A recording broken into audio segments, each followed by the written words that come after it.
Patient పరిస్థితి ఏమాత్రం బాగాలేదని క్రిటికల్గా ఉందనే మాటల్ని మనం తరచుగా వింటుంటాం. ఇక్కడ క్రిటికల్ అంటే అత్యంత విషమ పరిస్థితి అని అర్థం. ఇలాంటి సంక్లిష్టమైన దశ నుంచి రోగిని సాధారణ ఆరోగ్య స్థితికి తీసుకురావడానికి ఇవాళ చాలా ఆసుపత్రుల్లో క్రిటికల్ కేర్ యూనిట్ రూపంలో పెద్ద బృందమే అందుబాటులో ఉంటోంది. పేషెంట్ని ప్రాణాపాయ స్థితి నుంచి బయటకు తీసుకురావడానికి మత్తు వైద్యులు మొదలుకుని ఇంటెన్సివిస్టుల దాకా ఎంతోమంది నిపుణులు ఈ క్రిటికల్ కేర్ యూనిట్లో నిరంతరం శ్రమిస్తూ ఉంటారు. ఆపత్కాలంలో ప్రాణాలకు భరోసానిచ్చే ఐసీయూ, క్రిటికల్ కేర్ యూనిట్ల గురించిన పూర్తి వివరాల్ని డాక్టర్ని అడిగి ఇప్పుడు తెలుసుకుందాం.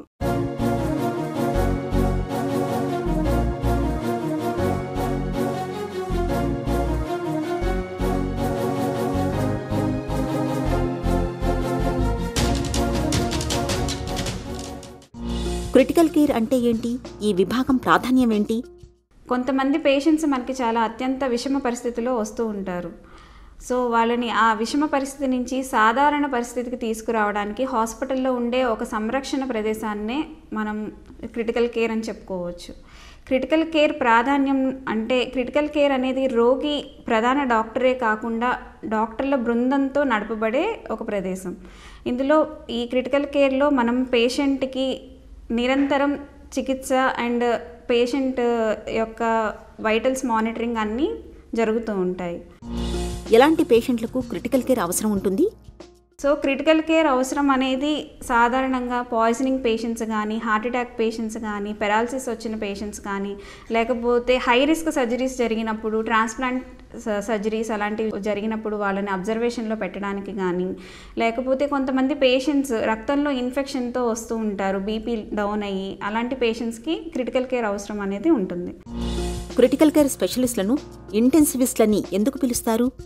సో క్రిటికల్ కేర్లో ఉండే డాక్టర్స్ అందరూ పేషెంట్కి నిరంతరం 24/7 ట్రీట్మెంట్ ఎలా ఇవ్వాలి, వాళ్ళు ట్రీట్మెంట్కి ఎట్లా రెస్పాండ్ అవుతున్నారు అని అబ్జర్వ్ చేసి వాళ్ళ నాలెడ్జ్ అండ్ స్కిల్స్ ఉపయోగించి ప్రతి క్షణం నిరంతరం పనిచేస్తూ ఉంటారు కాబట్టి వాళ్ళని ఇంటెన్సివిస్టులు అని అంటారు. అత్యవసర కేసుల్లో క్రిటికల్ కేర్ స్పెషలిస్టుల సేవలు ఎలా ఉంటాయి? పేషెంట్ వచ్చిన కండిషన్ని బట్టి క్రిటికల్ కేర్ స్పెషలిస్టులు ట్రీట్మెంట్ ఇవ్వడం జరుగుతుంది. సో ఒక పేషెంట్ ఆక్సిజన్ తీసుకోవడానికి ఇబ్బంది పడుతున్నారు అంటే బ్రీదింగ్ ప్రాబ్లమ్స్తో వచ్చారు. సో అలాంటి వాళ్ళకి మనం ఇమ్మీడియట్గా కృత్రిమ శ్వాస వెంటిలేటర్ ద్వారా అందించాల్సి వస్తుంది. అలాగే ఐసీయూలో ఉండే పేషెంట్స్కి సాధారణంగా మనకి ఎక్కువ ఇంజెక్షన్స్ ఇవ్వడం కానీ, లేకపోతే ట్రీట్మెంట్లో పలు రకాల ట్రీట్మెంట్స్ ఉంటాయి. సో ఇవన్నీ ఇవ్వడానికి మనకి ఐవీ లైన్స్ ఇలాంటివి అనేది కొన్నిసార్లు సరిపడకపోవచ్చు. సో వాళ్ళకి మనం సెంట్రల్ లైన్ అనే ఒక ఇంజెక్షన్ పెడతామన్నమాట. సో ఇలాంటివి, తర్వాత కంటిన్యూస్ బీపీ మానిటరింగ్, కొంతమందికి బీపీ డౌన్ అయి వస్తూ ఉంటారు. సో వాళ్ళకి కంటిన్యూస్ బీపీ మానిటరింగ్ చేయడానికి మనం ఆర్టీరియల్ లైన్స్ అని పెట్టుకుంటాము. తర్వాత వెంటిలేటర్స్ కూడా different types of modes of ventilators పెట్టాల్సి వస్తుంది. అలాగే వెంటిలేటర్ అవసరం లేకుండా కొంతమందికి మనం ఆక్సిజన్ని ఎన్ఐవి అంటే నాన్ ఇన్వేజివ్ వెంటిలేషన్ అంటారు. సో అలాంటి వాటి ద్వారా మనం అందించవచ్చు అన్నమాట. క్రిటికల్ కేర్ యూనిట్లో టీం వర్క్ ఎందుకు ముఖ్యం? నిజమేనండి, క్రిటికల్ కేర్లో టీం వర్క్ అనేది చాలా ఇంపార్టెంట్. అంటే టీం వర్క్ అంటే ఓన్లీ డాక్టర్సే కాదండి, even nursing staff including house keeping staff వీళ్ళు కూడా ఇంపార్టెంట్. సో నర్సింగ్ స్టాఫ్ ఉంటే వాళ్ళు పేషెంట్కి వైటల్స్ అన్నీ మానిటర్ చేస్తూ ఉంటారు, వాటన్నిటిని చార్ట్స్ ప్రిపేర్ చేస్తూ ఉంటారు. So over a period of time patient ట్రీట్మెంట్కి ఎలా రెస్పాండ్ అవుతున్నారు అనేది మనం ఆ వైటల్ సైన్స్ అవన్నీ చూసి తెలుసుకోవచ్చు. అలాగే టైమ్లీ ట్రీట్మెంట్ కూడా చాలా ఇంపార్టెంట్. సో ఏ ట్రీట్మెంట్ ఎట్లా ఏ టైంకి ఎలా ఇవ్వాలి, ఎన్ని అవర్స్లో ఇవ్వాలి అనేది కూడా చాలా ఇంపార్టెంట్. సో ఇవన్నీ కూడా మనకి నర్సింగ్ స్టాఫ్ జాగ్రత్తగా ట్రీట్మెంట్ ఇవ్వడం అనేది ఇంపార్టెంట్.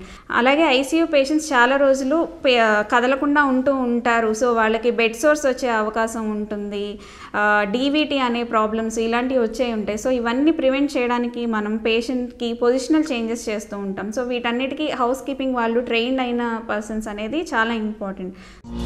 క్రిటికల్ కేర్కు సంబంధించి ఇటీవలి కాలంలో వచ్చిన మార్పులేంటి?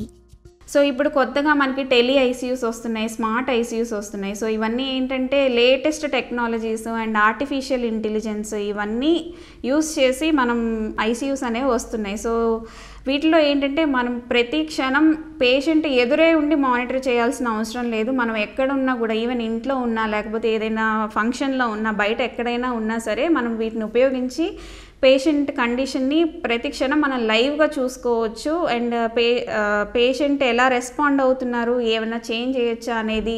సో వాళ్ళకి మనం ఏమైనా ఇన్స్ట్రక్షన్స్ ఇవ్వాలనుకున్నా కూడా మనం స్టాఫ్తో మాట్లాడుకోవచ్చు. At the same time patient ప్రతి డేటా మనం డిజిటలైజ్ చేయొచ్చు. ఇదివరకు ఉన్న వెంటిలేటర్స్కి ఇప్పటికి చాలా మార్పులు వచ్చాయండి. ఇదివరకు 1 or 2 మోడ్స్తో వచ్చేవి, ఇప్పుడు అధునాతన ventilators with different types of modes of ventilation వస్తున్నాయి. సో వాటి వల్ల ఏంటంటే పేషెంట్ ఎటువంటి కండిషన్ అయినా మనం పేషెంట్కి కృత్రిమ శ్వాస ఎటువంటి పరిస్థితుల్లో అయినా అందించగలిగే సౌకర్యాలు ఉంటున్నాయి. తర్వాత కోవిడ్ వచ్చిన తర్వాత మనకి ఇంకొకటి అధునాతన ట్రీట్మెంట్ ఏంటంటే ఎక్మో.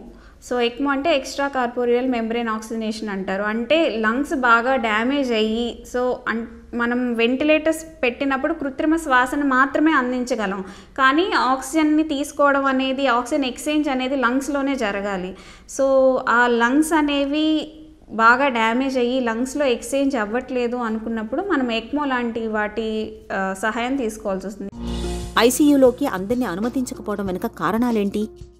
ఐసీయూలో పేషెంట్స్ సాధారణంగా చాలా క్రిటికల్ కండిషన్లో వస్తూ ఉంటారు. సో వాళ్ళకి వ్యాధి నిరోధక శక్తి చాలా తక్కువ ఉంటుంది. సో అటువంటి పేషెంట్స్కి మనం అటెండర్స్ని ఎక్కువ ఎలో చేయడం వల్ల ఇన్ఫెక్షన్స్ ఈజీగా క్యాచ్ చేసే అవకాశం ఉంటుంది. అలాగే పేషెంట్స్ కూడా ఎమోషనల్లీ వల్నరబుల్ అయ్యే అవకాశం ఉంటుంది. క్రిటికల్ కేర్ యూనిట్ని ఆపత్కాలంలో మన ప్రాణాలకు భరోసానిచ్చే ఆత్మీయ నేస్తంగా చెప్పుకోవచ్చు. ప్రాణం రెపరెపా కొట్టుకునే సంక్లిష్ట స్థితి నుంచి మనల్ని సురక్షితమైన స్థితికి తీసుకువచ్చే వరకు నిపుణులైన వైద్య బృందం క్రిటికల్ కేర్ యూనిట్లో నిరంతరం శ్రమిస్తూనే ఉంటారు.